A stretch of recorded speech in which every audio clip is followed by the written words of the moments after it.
કોઈક જગ્યાએ જજો, જાણજો, પણ કરતા અને ભણતા 10 વખત વિચાર કરજો. દરેક જગ્યાએ સત્ય નથી અને અસત્ય પાછું થતું નથી. તમારે નક્કી કરવાનું છે કે મારે ક્યાં બેસવાનું. તમારે નક્કી કરવાનું ને, તમારે નક્કી કરવાનું કે મારે ક્યાં બેસવાનું, કોના આશીર્વાદ લેવા, કોના પગે લાગવું. તમે જ્યાં ત્યાં માથા મારતા રહેશો તો તમારી માતા તમને કેવી રીતે મળશે?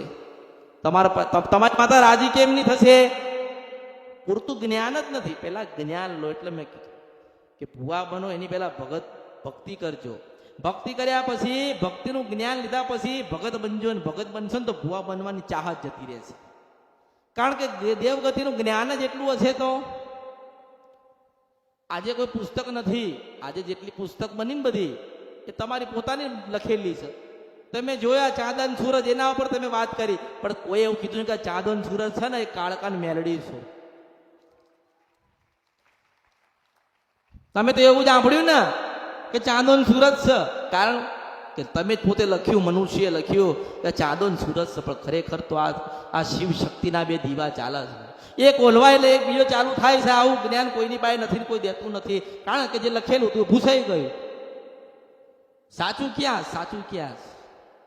હા, માતાજીના ઉપવાસ કરવાથી, માતાજીના વાર કરવાથી શું તમે તમારા ઘરમાં પરિવર્તન થઈ જાય? ના. તમને પોતાને ખબર જ નથી કે ઉપવાસ કેવી રીતે થાય. આ તો ચોપડીમાં વાંચ્યું.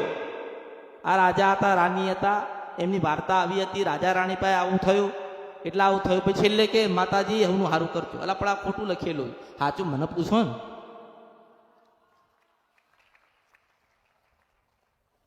તમે વર્ત કરો છો, વાત બરોબર. વર્તની વિધિ તો તમને ખબર નથી, એની પૂજા તો તમને ખબર નથી. તમે ઉપવાસ કરો છો તો તમને ખબર હોવી જોઈએ ઉપવાસ એટલે શું. ઉપવાસ એટલે તપ છે. ખરેખરમાં તપ કહેવાય. ઉપવાસ એટલે મોટું તપ. હવે એ તપ કરતા હોય આંખો બંધ કરીને, અને એમાં તમને કોક જગાડે, તમને કોક કઈ અણસાર કરે, તમારી આંખો ખુલી જાય ને. એવી રીતે તમે ઉપવાસ કરો, તમારું પેટ ખાલી હોય, આંતેડા રોતા હોય, કંઈક માગતા હોય ને તમે અંદર ના લો, એટલે પરમાત્માને ખબર પડે કે મારો દીકરો કે દીકરી મારું ભજન કરે છે.